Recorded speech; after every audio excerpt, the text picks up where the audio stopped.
وعلیکم ورحمۃ اللہ۔ سوال ہے آپ کا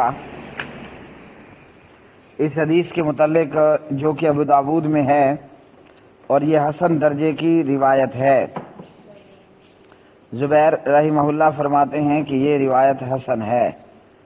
ابو داود کتاب الاشربہ 3722 نمبر کی حدیث۔ عن ابی سعید الخدری رضی اللہ تعالی عنہ انہ قال نہا رسول اللہ صلی اللہ علیہ وسلم عن الشرب من سلمۃ القدح وان ينفخ فی الشراب۔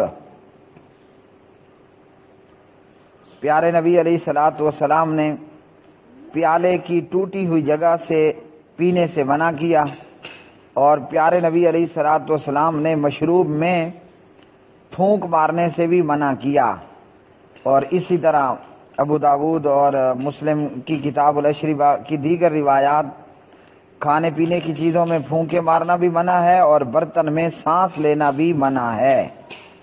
تو اس حدیث نے یہ بتایا کہ پیالہ یا برتن اس کی ٹوٹی ہوئی جگہ سے نبی علیہ السلام نے پینے سے منع کیا، یعنی جہاں سے برتن ٹوٹا ہوا ہے وہاں کو منہ نہ لگائیں۔ اور سلسلہ صحیحہ کی روایت کہ ٹوٹے ہوئے برتن میں کھانا پینا منع ہے، تو اس کا بھی یہی معنی لیا جائے گا کہ ایسے برتن کو استعمال کرتے ہوئے برتن کا جو حصہ ٹوٹا ہوا ہے وہاں سے اس جگہ سے منہ لگا کر اس میں جو لیکوڈ یا جو مشروب ہے ٹوٹی ہوئی جگہ کو منہ لگا کر نہیں پینا۔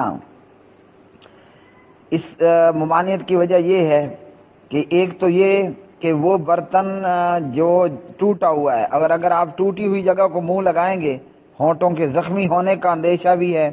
نمبر دو یہ کہ ٹوٹی ہوئی جگہ کو اگر آپ منہ لگائیں گے تو اس سکریچ کے اندر میل کچیل باقی رہ جاتی ہے، تو یوں جراثیم آپ کے ہونٹوں سے منہ سے پیٹ میں پہنچ جائیں گے۔ تو برتن کے اس حصے میں سے کھانا پینا ہے اور اس حصے کو اپنے منہ کے ساتھ لگانا ہے جو کہ ٹوٹا ہوا نہ ہو۔ ہاں ٹوٹا ہوا برتن ہے آپ اسے استعمال کر لیتے ہیں تو کوئی حرج نہیں، لیکن ٹوٹی ہوئی جگہ کو پینے کے لیے منہ نہیں لگانا کہ ہونٹ زخمی، منہ زخمی نہ ہو جائے، اور پلس یہ کہ آپ کا جو ہے وہ اس سکریچ میں یا اس ٹوٹی ہوئی جگہ میں جو میل ہے یا جراثیم ہے وہ منہ کے راستے اندر کو نہ جائے۔